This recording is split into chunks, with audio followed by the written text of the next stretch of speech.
Alrighty, this is what the shaft is supposed to look like.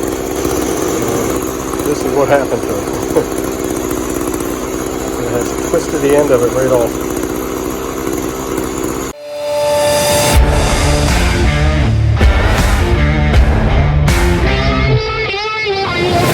Alright, welcome back everybody. Just a quick one. And once I get the parts in, I'll show you what needs to be done to get it back together. And basically what I have is a hedge trimmer, and the blades wouldn't move on it. So I figured it either had to be either the gearbox or the shaft broke. So the gearbox is fine. I can sit there and stick something in there and get this to turn over by hand. Pretty easy. As you can see there, everything's working like it's supposed to, no matter what direction I go in. And so I moved on by taking this off, and when I took that off, this is what I got.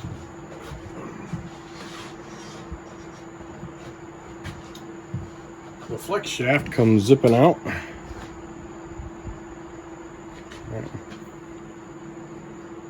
And it's just like a flex shaft that you would see in a weed eater, because basically this is a weed eater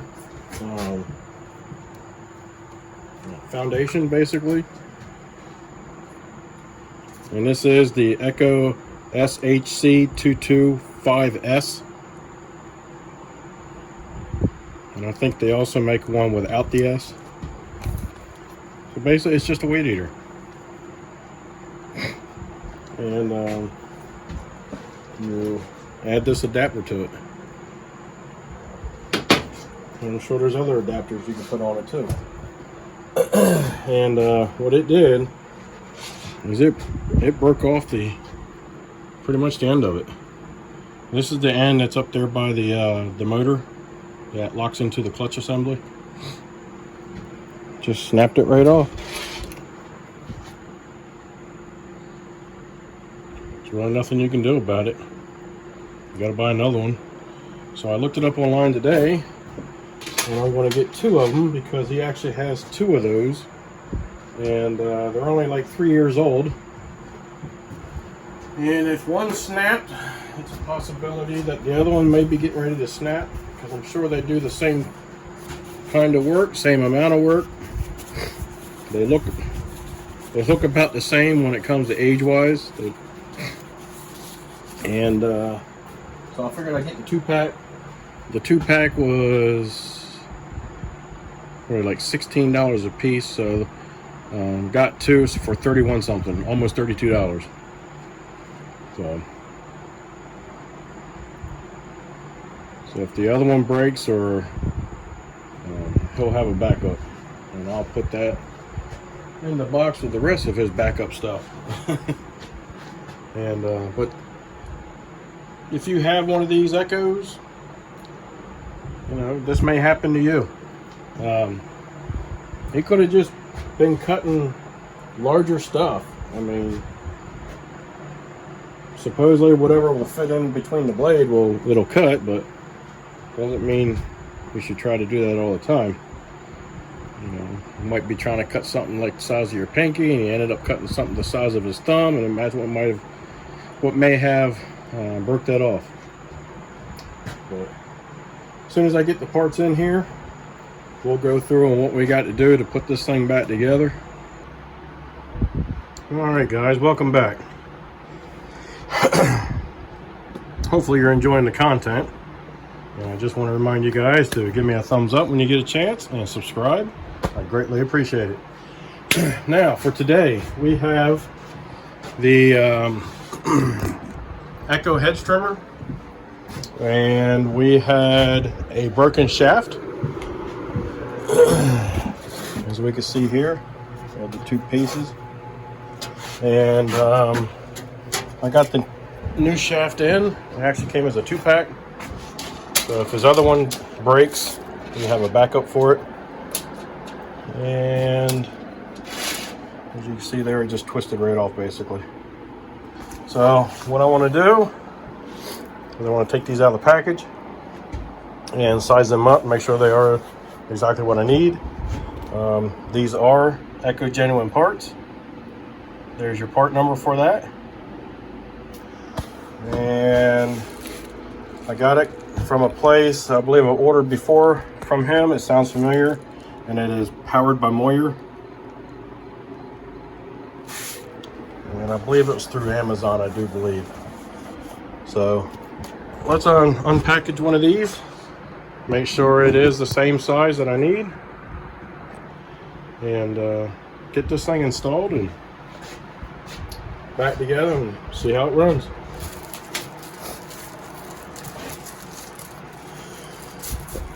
Excuse me.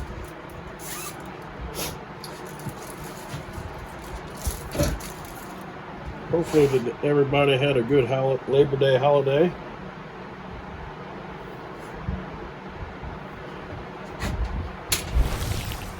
So there we are. It is the same size, as you guys can see there. And same diameter, same everything. So let's set this old one out of the way. Matter of fact, we can just go ahead and dump the trash. Can't think how I can use it any other way. If you know something, send it to me a comment on how I could use it for something else. And I'll see if that's possible for me.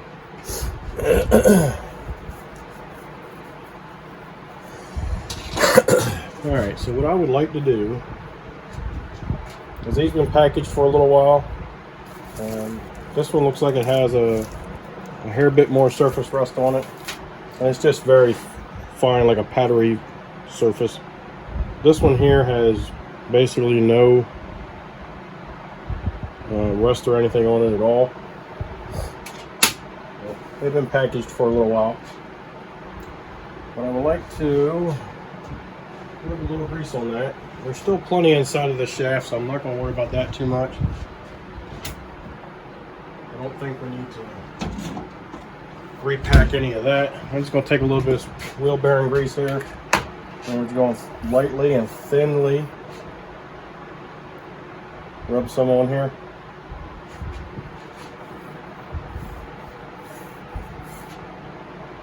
Don't need a whole lot. And it's just something I want to do. Probably isn't anything you have to do.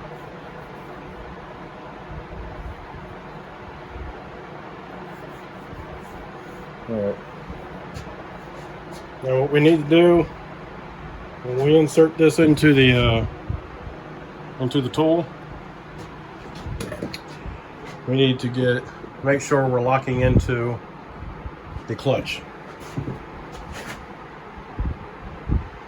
And there's an inner tube in here. You just have to line up with that and slide it through the inner tube.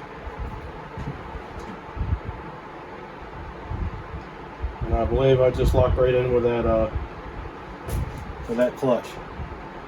And as I rock it back and forth, and then when I turn one way and go back the other, I can feel it tap and return the other way, and tap, return the other way. So I know I'm locked into it.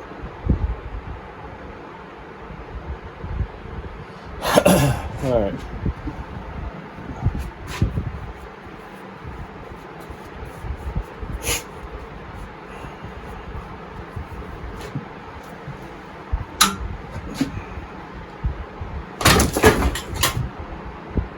Okay. Sat there for how long?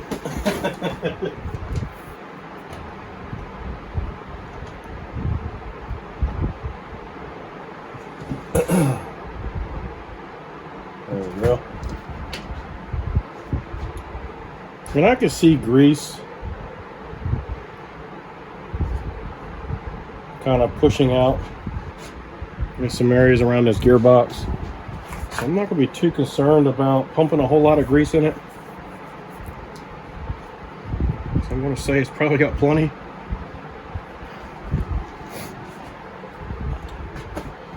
Alright, so it has a split down this side. So as you tighten that screw, it clamps down around the outside of the tube. And then it has this screw here, which basically lines up with that hole there. So what I like to do is I like to put it on and tighten down my alignment bolt to that hole, and then make my fine adjustment and then clamp it down afterwards. I clamp it down last.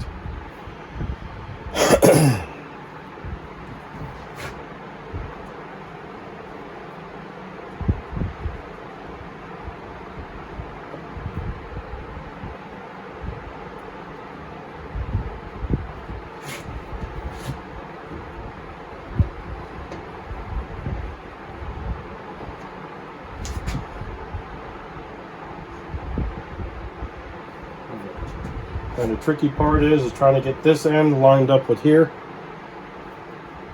It's not that easy to make any movements with this to get this to turn inside, so you may have to rotate this assembly trying to find that spot.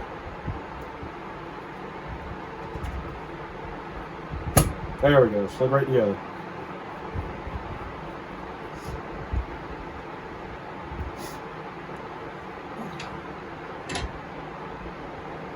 Does not want to cooperate today.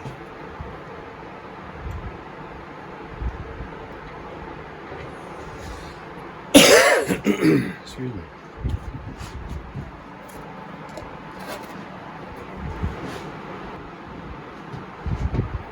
I'm gonna stitch up over here. And try not to step in front of you so much.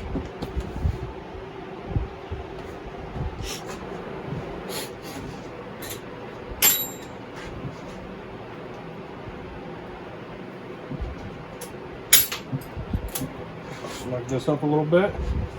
Kind of want to make sure that everything is kind of true with the handle. And I just used the center line of the tool. See, if I left it like that, it'd be kind of off center. So right about there seems to be center line right down the entire tool. So that's where I'm going to snug this up at, which I don't need much. And then I want to snug the clamp part. Should be good there. All right. It's not rotating, so we're good to go.